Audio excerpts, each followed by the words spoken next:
What's happening? How you doing? My name's Chris. You know, I haven't done a language update video in a while. Did one in 2023, and it's 2024 now. I figured I'd go ahead and talk about what happened last year, talk about what's going on right now, and what my plans are for the rest of the year, okay? So if you saw the video, which I doubt you did, because I think maybe 200 people watched it or less last year, I mentioned that I was learning Indonesian. And I did continue to learn Indonesian for a few months. I probably learned around 1,000 or more words. I was making videos, weekly videos about learning it, and then that kind of spaced out. And then I made a video on guitar building in Indonesian, and I planned to make more, but I just kind of fell off of it. What can I say? It's about normal for what happens with my languages. I fell off of it, and I had studied languages in quite a few months now. But if you saw my previous video right before this one, which I doubt you have because it's only got like 200 videos or 200 views, it was in Interlingua. So you may already know that I speak Esperanto. I started learning that one in 2016. And so it's been, how long has it been? 7, 8 years speaking Esperanto. And I still do spend time in Esperanto. I created a website recently, and it's all in Esperanto. If you want to see that, the address is on the screen here, cristoforo.neocities.org, or in the description box, you want to click on that. It's just a way for me to practice Esperanto and talk about language learning.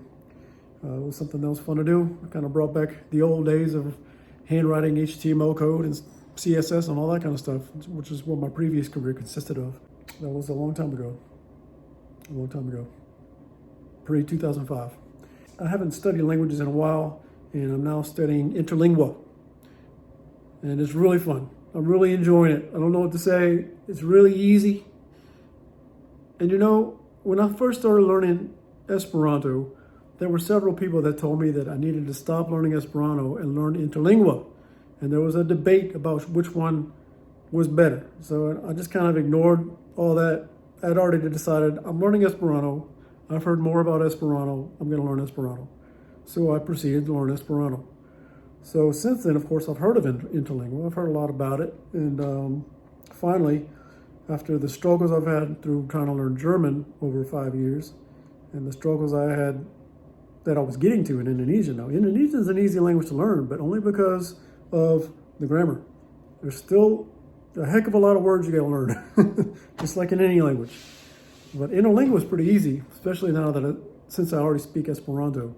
Now, take away Esperanto, would Interlingua be as easy to learn as Esperanto was for me? Maybe. I can see that happening because I had already learned and studied Spanish and French in my past, so that helped a lot. But speaking Esperanto, Interlingua has been almost a breeze to pick up. So I recommend it to you if you speak Esperanto and you're looking for another language to learn.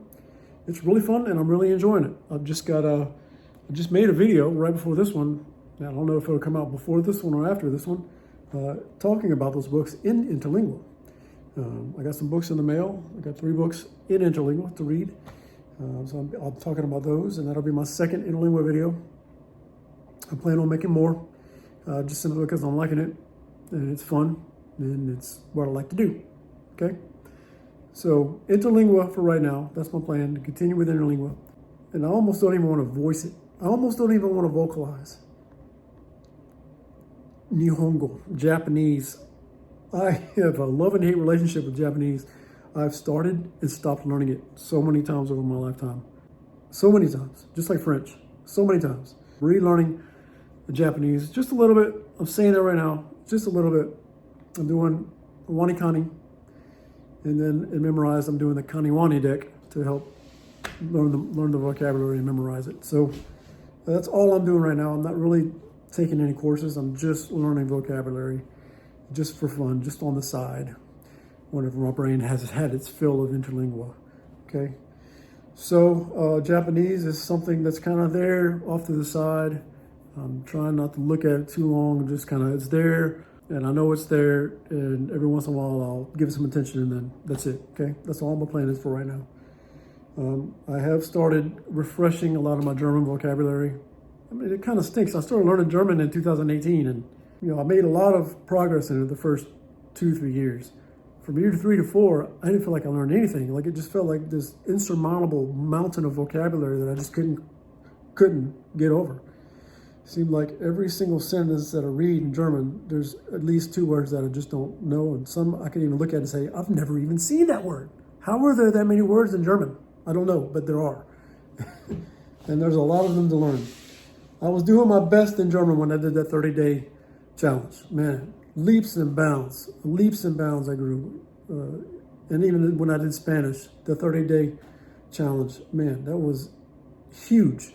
I'm thinking that if I do German and Spanish again, I need to do another challenge, but just keep going. Make it like a year-long challenge instead of just 30 days. Y'all might get tired of seeing those videos. Those videos have gotten almost 0 views on my YouTube channel, but I love making those videos. I had a great time. I learned a lot of vocabulary, had a really good time doing it. And I do what makes me happy on this channel because I'm not making money on this channel. I make 0 money. It's all for just fun, all right? Anyway, that's all I got to say, really. Interlingua for now. I'm still kind of trying to stay active with Esperanto. Not so much socially. I don't really do much online anymore with it, but I'm reading it, I'm producing it, thinking it in my mind as I'm walking to work, trying to see a situation and talk it out in my head. That's kind of how I practice. And I really do need to learn some new words, though. I was just thinking how I plateaued in Esperanto with my vocabulary, and I just talked about everything using the same set of words with no new words learned. So I do need to develop my vocabulary in Esperanto a little bit more. And just learn some more ways of saying things, synonyms, just ways of expressing myself in Esperanto. I think I'm lacking in that area. But anyway, thanks for watching. That's my plan, and I'm sticking to it, I guess. Why did I say that? That's like a country song, isn't it? I don't even listen to country. But anyway, I'll talk to you later, and I'll see you next time. Bye.